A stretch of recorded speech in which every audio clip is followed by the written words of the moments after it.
ఉన్న బంగారాన్ని విడిపించి ఆ రోజు ఆన్లైన్ రేటుకే మేము కొంటాం. Sharma gold company. Hi hello, welcome to Suman TV. నేను మీ రోషన్. ప్రజెంట్ నాతో పాటు ఒక స్పెషల్ గెస్ట్ ఉన్నారనమాట. Is none other than Raj Kumar garu. Hello Raj Kumar గారు, నమస్తే. నమస్తే నమస్తే.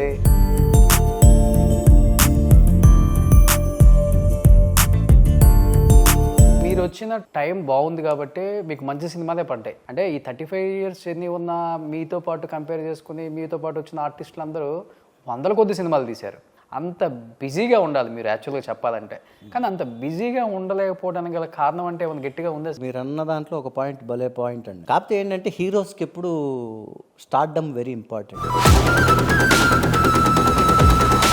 చిరంజీవి గారి లాగా ఉంటాడు ఇదనేది స్టార్ట్ అయింది సార్ మధ్యలో ఆ టైంలో. బట్ ప్లస్ అయిందా మైనస్ అయిందా ఆయనలాగా ఉండటం మీకు ఇండస్ట్రీలో వచ్చిన కెరీర్ స్టార్టింగ్లో కావచ్చు? సరే ఇక్కడ ఇలా ఉంది, ఇంకొక చోట ఇది అవుతాం. మీరు వచ్చిన టైంలో స్టార్స్ అంటే బాలకృష్ణ గారు, చిరంజీవి గారు, నాగార్జున గారు, వెంకటేష్ గారు, వీళ్ళే స్టార్స్. మీరు వచ్చిన టైంలో 4 pillars అని చెప్తారు ఇండస్ట్రీకి. ఒక్కొక్కరితో ఎలా ఉంటుంది ఒక్క ఎక్స్పీరియన్స్? చిరంజీవి గారితో చేయలేదు అనుకోండి, బాలకృష్ణ గారితో అదే చాలా చేశారు. ఎలా ఉంటుంది ఆయనతో? ఆయన ఎప్పుడైనా ఏదైనా కోపంగా ఉన్నాడు అది ఇది అంటే మేమే దూరంగా ఉంటాం. లవ్ మ్యారేజ్ కదా మీరే? Love marriage. చాలా తక్కువ మందికి తెలుసు మీ వైఫ్ కడప రెడ్డిస్, వైఎస్ రాజశేఖర్ రెడ్డి గారి కుటుంబానికి సంబంధించిన అమ్మాయి. రాజశేఖర రెడ్డి గారి ఫ్యామిలీను వీళ్ళ ఫ్యామిలీ ఫ్రెండ్స్ అనమాట. ఏమి లేవా చేజింగ్లు? ఆ టైంలో దొరికింటే కైమా కొట్టేసి ఉండేవాళ్ళు. ఇప్పుడు రిలేషన్ మెయింటైన్ చేస్తున్నారా జగన్ గారి ఫ్యామిలీతో, భారతి గారితో? ఇప్పటికీ మ్యారేజెస్ ఫంక్షన్స్ ఏదున్నా కూడా. పవన్ కళ్యాణ్ గారి గురించి మీ ఒపీనియన్ ఏంటి? ఇప్పుడు ఈరోజు డిప్యూటీ సీఎం ఆంధ్రప్రదేశ్కి. పవన్ కళ్యాణ్ గారు, నేను ఆయన దగ్గరికి మ్యాథమెటిక్స్ ట్యూషన్కి వెళ్ళేవాళ్ళం అనమాట. ఓకే. నేను అక్కడికి వెళ్ళాను, ట్యూషన్ మేట్స్ అనమాట మేము. ధైర్యంగా ముందుకెళ్ళారు. ఆ స్వరాజ్య లక్ష్మిని సాధించుకున్నాడు ఆయన. ఒకటే మాట చెప్పాలి అంతే. అంటే కొంతమంది ఆర్టిస్టులు ఉంటారు, ఒకనొక టైం వచ్చేసరికి ఎన్నాళ్ళు ఉంటామో తెలియదు, డబ్బే మెయిన్ అనుకొని ఏదంటే అది ఒప్పుకొని సినిమాలు చేసేవాళ్ళు, సీరియల్ అంటే వాట్ ఎవర్ ఇట్ మేబీ చేసిన వాళ్ళు ఉంటారు. అంటే మీరు ఎలాంటి మైండ్ సెట్? డబ్బే ఇంపార్టెంట్ అంటే నేను ఇది చేయాల్సిన అవసరం లేదు సార్, వేరే చేయాలి. మైనింగ్ కన్నానా ఇంకోటి చెప్పండి మీరు. 2012-13 ఒక సినిమా తీసి దాదాపు 3-4 కోట్లు లాస్ అయ్యారు. యాక్చువల్గా నా వైఫ్ వద్దని చెప్పినా కూడా చేసిన పని అది. శోభన్ బాబు గారు one of the richest actor in south India అని చెప్తూ ఉంటారు కదా. సో మీరుంటుంది కూడా ఆయన ఇంటి పక్కనే. ఎప్పుడు సలహా ఇవ్వలేదా? హైటెక్ సిటీ గ్లోబ్ లాగా కట్టారు కదా, అవును, అదొక్కటే ఉండిందనమాట. 1 kilometer కానీ మెయిన్ రోడ్డుకే 1 acre సార్, 3 లక్షలు. చూడండి సార్, చాలా బాగుంటుంది. ఈరోజు 1 acre స్థలం నాది ఉంటే ఆ 3 లక్షలు కూడా ఎలా అడిగాడు తెలుసా అండి అతను? అర్జెంటుగా 50,000 అవసరం ఉంది సార్, ఆ 50,000 ఇప్పుడు ఇచ్చేసేయండి, మిగతాది అంచెలంచెలుగా ఇచ్చుకుని రిజిస్ట్రేషన్ టైంకి మీరు ఇచ్చేసేయండి మిగతాది అన్నాడు. ఎంతమంది మీరు అసలు? నేను పెద్దవాడిని, తర్వాత చెల్లి, తర్వాత తమ్ముడు. బట్ చెల్లి తమ్ముడు ఇద్దరు చనిపోయారు. ఇద్దరు చనిపోయారు? ఎలా సార్? చెల్లి క్యాన్సర్, తమ్ముడు వచ్చేసి స్నేక్ బైట్. వాడి చావు కోసం ఆ ఇంటికి వచ్చి వాడు చనిపోయిన తర్వాత మళ్ళీ గాలి చేసి వెళ్ళిపోయినట్టుగా అయిపోయింది. థ్యాంక్ యూ సో మచ్ అండి. మీ Raj Kumar. Hi hello, welcome to Suman TV. నేను మీ రోషన్. ప్రజెంట్ నాతో పాటు ఒక స్పెషల్ గెస్ట్ ఉన్నారనమాట. 1980s 90s అమ్మాయిల కళల రాకుమారుడు. Is none other than Raj Kumar garu. Hello Raj Kumar గారు, నమస్తే. నమస్తే నమస్తే. సో ఎలా ఉన్నారు అని అడగక్కర్లేదు, అలానే ఉన్నారు. కాకపోతే కొంచెం సుండుండలు, లడ్డులు ఇవన్నీ బాగా పెడతారేమో. మా అక్క కొంచెం బొద్దుగా అయ్యారు అంతే.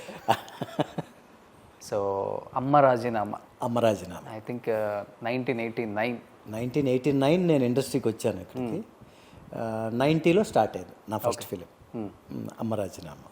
అసలు వెనక్కి తిరిగి చూసుకుందే లేదు. బై గాడ్స్ గ్రేస్ ఇంకా అలాగా స్టార్ట్ అయింది. అంటే స్టార్ట్ చేసిన వేళ విశేషం అంటారు కదా, మా గురువుగారు దాసరి నారాయణరావు గారు. ఓకే. ఆయన ఫస్ట్ పిక్చర్. ఇంకా అప్పటి నుంచి దాసరి గారి స్కూల్లో పడిపోతే ఇంకంతే, ఇంక అందరు స్కూల్లో పడ్డట్టే. ఎందుకంటే ఆయనకు నచ్చటమే పెద్ద విషయం. అండ్ ఆయన డైరెక్షన్ చేసిన ప్రతి సినిమాలో ఆర్టిస్టులని పర్టికులర్గా ఏ సీన్కి అనుకున్నారో అలాంటి ఒక క్యారెక్టర్, అలాంటి ఒక ఆర్టిస్ట్ పడితేనే ఆయన ముందుకు తీసుకెళ్తారు, పట్టాలు ఎక్కిస్తారు మూవీని. తర్వాత మనం ఒక చిన్న ఆయన దగ్గరికి ఆయన స్కూల్లో పడ్డామంటే ఒక మంచి గురువు దగ్గర జాయిన్ అయినట్టే మనం. ఏ స్కూల్ అక్కర్లేదు, ఇంక ఏ స్కూల్ అవసరం లేదు. ఆయన దగ్గర ఇది ఉన్నామంటే మనకి మంచి లైఫ్ దొరికినట్టే అన్నమాట. సో అలాగా నాకు దాసరి నారాయణరావు గారి దగ్గర, ఆయన దగ్గర ఫస్ట్ అవకాశం. ఆయనతో అసలు ఫస్ట్ ఒక ప్రెస్ మీట్లో నేను ఒక హీరోని ఇంట్రడ్యూస్ చేయబోతున్నాను అని చెప్పి ఇది వచ్చింది. అప్పట్లో ఇంత మీడియా ఇవన్నీ ఉండేటివి కాదు కదండి. అప్పుడు ఒక పేపర్లో ఫోటో అన్నమాట, మా గురువుగారితో నేను ఫోటో, అది ఉండి రావడమే వెంటనే కలకలం స్టార్ట్ అయిపోయింది ఇండస్ట్రీలో. అప్పట్లో ఏంటంటే ఇండస్ట్రీ మొత్తం చెన్నైలోనే ఉండిందన్నమాట. సో మేము అప్పుడు నా చదువు కంప్లీట్ అయిన తర్వాత నేను చెన్నైకి రావడం జరిగింది. ఓకే. ఆ తర్వాత మళ్ళీ ఇండస్ట్రీ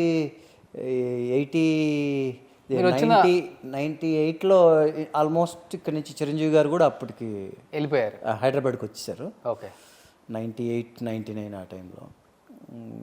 అప్పటికి కూడా నేను రాలే. అందరూ నన్ను కొంతమంది తిట్టారు, అయినా కూడా నేను రాలే. అంటే మీరు పక్క తమిళియన్నా చాలా మంది అనుకుంటారు. తెలుగు అండి, తెలుగు. పక్క రాయలసీమ. రాయలసీమ. మా నేటివ్ ప్లేస్ వచ్చి అనంతపూర్ డిస్ట్రిక్ట్ గుంతకల్ అండి. గుంతకల్. ఓకే. నా వైఫ్ది వచ్చి కడప. మరి మీరు ఎందుకు హైదరాబాద్ షిఫ్ట్ అవ్వండి అంటే ఇష్టం లేదా? అలా అని కాదు, మెడ్రాస్ బాగా అలవాటు పడిపోయాను నేను. సో ఇంకోటి ఏంటంటే నాకు మెడ్రాస్లో ఉంటే మన ఆంధ్రాలో ఉన్నట్టు ఫీలింగ్గా ఉంటుంది. ఓకే. మీరు ఆల్ మిక్స్డ్ ఉంటారు ఇక్కడ. మిక్స్డ్ అని కాదు, మొత్తం మన తెలుగు వాళ్ళే ఉన్నట్టుగా, తెలుగు వాళ్ళ మధ్యలోనే ఉన్నట్టుగా ఉంటుంది అనమాట కల్చర్ ఇదంతా మొత్తం. తర్వాత ముఖ్యంగా టీ నగరు, కోడంబాకం, నుంగంబాకం ఇటు సైడ్ అంతా మన తెలుగు వాళ్ళు ఎక్కువ. ఓకే. అసలు ఎస్పెషలీ చెన్నైలో 60% నాకు తెలిసి తెలుగు వాళ్ళు ఎక్కువ ఉంటారు ఇక్కడ బాగా. బట్ మీరు వచ్చిన 10 yearsలోనే మంచి పీక్ స్టేజ్కి వెళ్ళిపోయారు కదా రాజ్ కుమార్ గారు. బట్ మరి హైదరాబాద్ రాకపోతే మనకు ఆఫర్లు అంతంత మాత్రమే, మనల్ని పెద్దగా పట్టించుకోరు డైరెక్టర్లు, హీరోలు. ఇది కొంచెం ఎక్కువైందిలే, హెడ్ వెయిట్ పెరిగిందిలే, హైదరాబాద్ షిఫ్ట్ అవ్వమంటే షిఫ్ట్ అవ్వలేదు, మనం ఎందుకు పిలవాలి, ఆడి నుంచి ఎవడు ఫ్లైట్లో వేస్తాడు, ఇక్కడ రూమ్లో ఎవడు వేస్తాడు, మనకు లేనిపోయిన తలకాయ నొప్పి, ఖర్చు ఎందుకు అది సైడ్ పెట్టడం జరిగిందా, లేకపోతే మీకు ఇచ్చిన? నేను ఎప్పుడు అలాంటి ఫేస్ చేయలేదు సార్ నేను. ఎందుకంటే నన్ను కావాలనుకున్న వాళ్ళు నన్ను ఖచ్చితంగా తీసుకుంటూ వచ్చారు ఇంతవరకు. అంటే అది నేను గర్వంగా చెప్పట్లేదు, అది హ్యాపీగా ఫీల్ అవుతున్నాను. మొదట్లో మమ్మల్ని ఇక్కడి నుంచి తీసుకెళ్ళి ఎలాగో అక్కడ షూటింగులు చేసేవాళ్ళు, ఆ తర్వాత కూడా అలాగే తీసుకెళ్ళి చేశారు నన్ను. ఎక్కడ కూడా నేను అలాంటి ప్రాబ్లం ఫేస్ చేయలేదు. కాకపోతే ఏంటంటే ఇప్పుడు ఫర్ ఎగ్జాంపుల్ రామానాయుడు గారు, తమ్మారెడ్డి భరద్వాజ్ గారు, పెద్దలు కొంతమంది ఉన్నారు కదా సార్, వాళ్ళు ఏంటయ్యా ఇండస్ట్రీ అంతా ఇక్కడ ఉంటే నువ్వు చెన్నైలోనే ఉన్నావేంటి అనేది చిన్నగా నన్ను మందలిచ్చేవాళ్ళు నన్ను.